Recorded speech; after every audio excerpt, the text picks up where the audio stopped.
পর্যন্ত আপনার কত টাকা খরচ হয়েছে? মানে 6 লক্ষের মতো গেছে গা। আপনার হলো দুইটা ওই রুম কত সাইজ? আমার একটা 15 না 16, একটা 16 আর একটা 15। 15 ফিট বাই 15 ফিট আর একটা 15 ফিট বাই 16 ফিট। একটা 16 একটা 15 16 ফিট বাই 15 ফিট আর একটা 15 ফিট বাই 15 ফিট। আচ্ছা বল, আর বারান্দা কত ফিট এটা? 8 ফিট। আর 7 ফিট 8 ফিট আর দুইটা বাথরুম একটা কিচেন। সুন্দর করছে তো। 6 লাখ টাকার মতো খরচ হয়েছে না? এরকম করতে কয়টা খরচ হবো? একদম কমপ্লিট কয়টা খরচ হবো?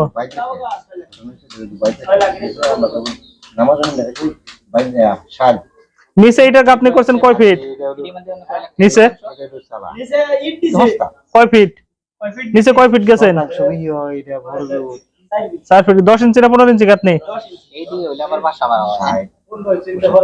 তার মানে